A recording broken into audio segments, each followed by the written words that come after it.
pessoal. Oi, pessoal, boa noite.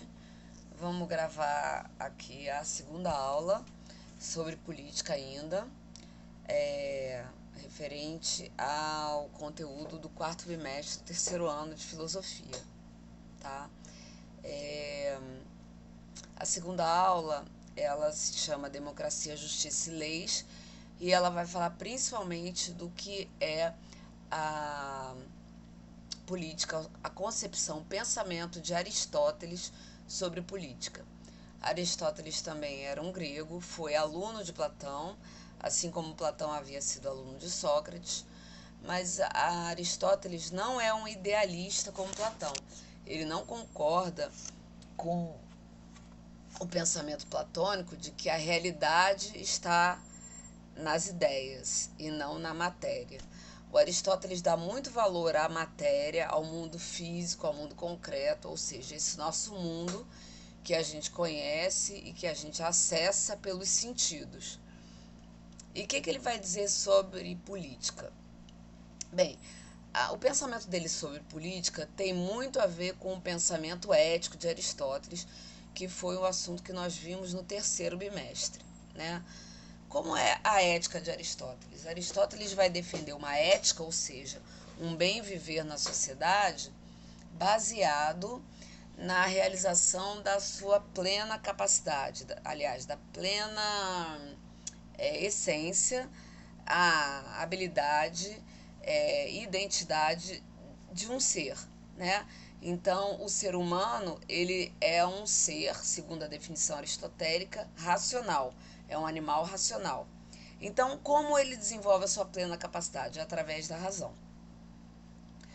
E Aristóteles diz que, na ética, essa é a forma de atingir a felicidade, porque realizando-se conforme a sua potência, conforme a sua vocação ou a sua essência, o homem está se realizando plenamente, portanto, ele está tornando o ambiente à sua volta e a sua realização mais felizes. Então, a gente percebe que Aristóteles está dizendo que não existe felicidade isolada, que felicidade, realização das suas potências é alguma coisa para servir ao todo, ao coletivo. E só assim que o homem pode realizar-se plenamente e ser feliz. Ou seja, que todo e coletivo é esse? Que sociedade é essa da qual Aristóteles está falando?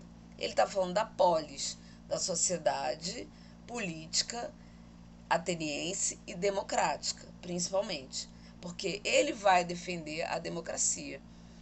Como ele vai defender a democracia? Ele vai defender a democracia como um Estado, ou seja, como uma sociedade, ou instituída através de um Estado, de uma unidade administrativa autônoma, onde os homens têm a defesa da realização das suas capacidades.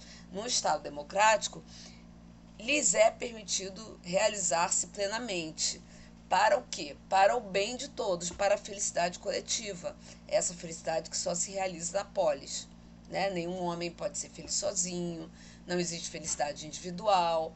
A realização da essência e da vocação humana, racional, é feita para o bem da polis. Então, qual seria o sistema político que defende isso? Que defende essa equidade de todos os homens se realizarem plenamente? Para Aristóteles é a democracia. Por quê? Porque a democracia está preocupada em distribuir a justiça, fazer com que cada um tenha o mesmo direito de deliberar. É claro que cada um são aqueles cidadãos que a gente já sabe que são os homens atenienses e livres. Né? O Aristóteles também não vai questionar isso, segundo a sua época. Né? E o que acontece para essa sociedade democrática conseguir atingir essa justiça, essa equidade? É o debate político, né? A vontade da polis vai ser a vontade de toda a maioria consensualmente, que foi acordada pelos argumentos, pelos debates políticos entre os homens, né? Então, qual é o melhor caminho que a democracia pode alcançar a justiça? O caminho da igualdade, tá? Através da igualdade, todos os homens se tornarem iguais, é que se há a justiça para todos e, consequentemente, a felicidade de todos os homens, todos os habitantes da polis, tá? Mas como que é a justiça para Aristóteles? Aristóteles vai criar o conceito de dois tipos de justiça, tá? Eu estou lendo aqui na aula para me lembrar de tudo, né?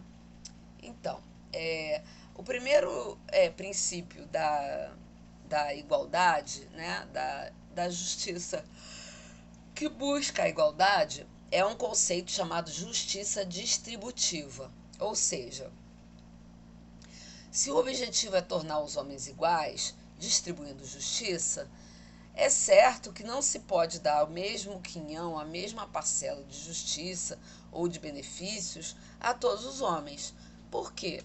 Simplesmente porque alguns precisam mais do que outros.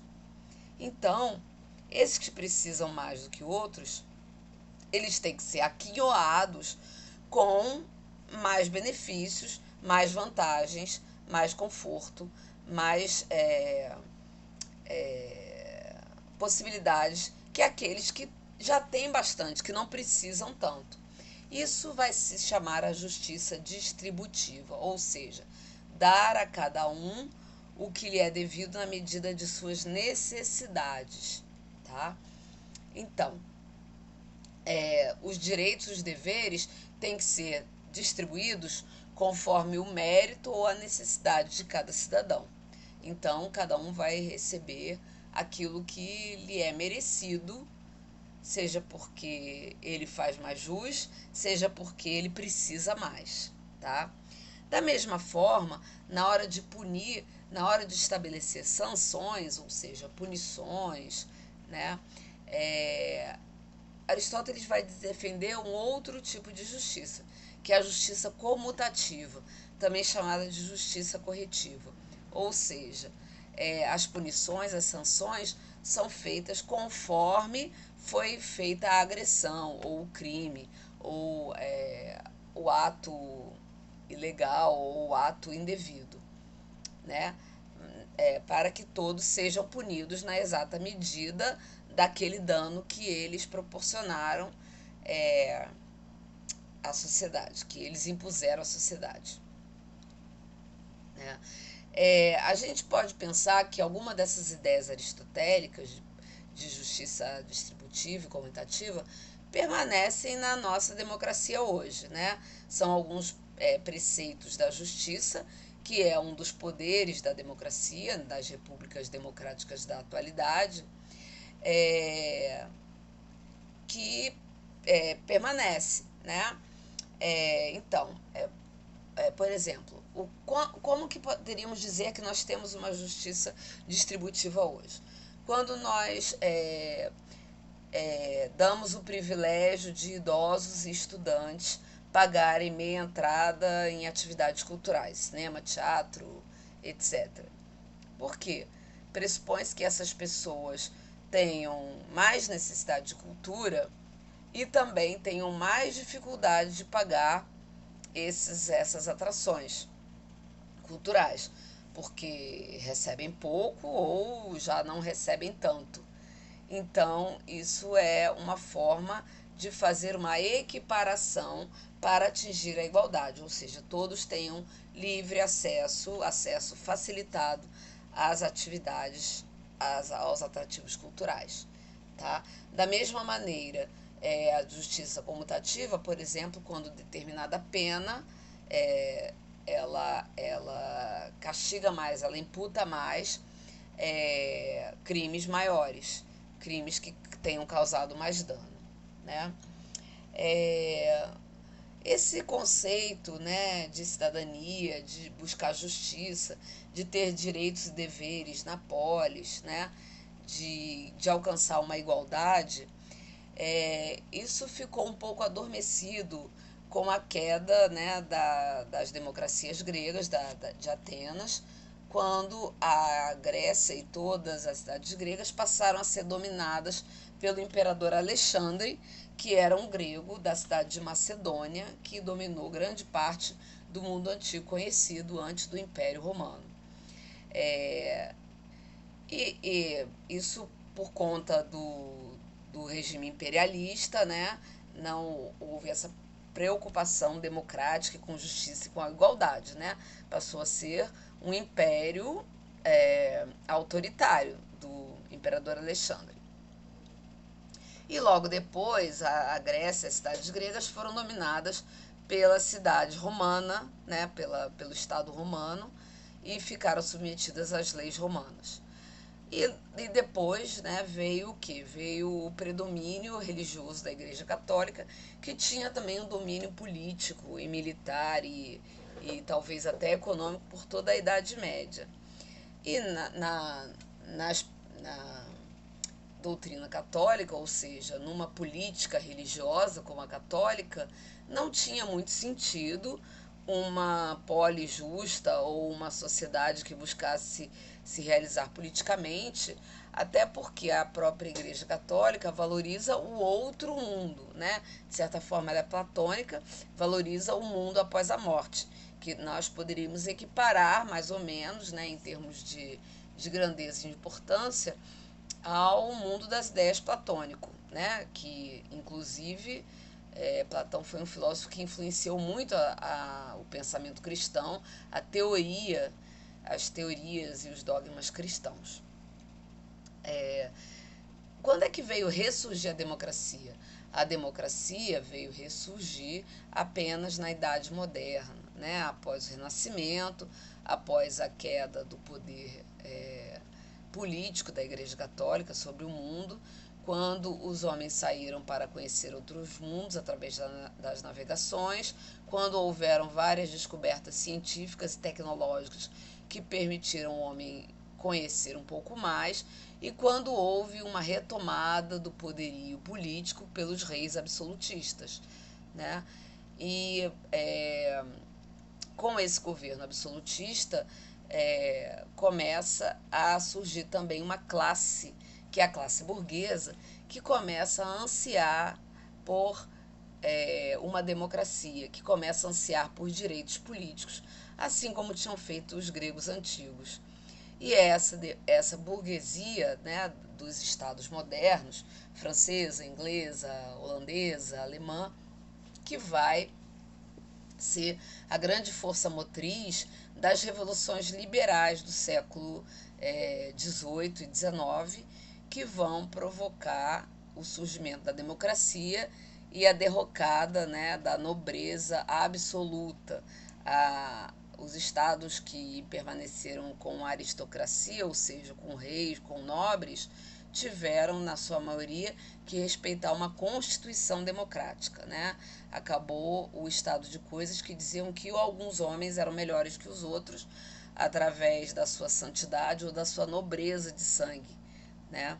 Com as revoluções liberais,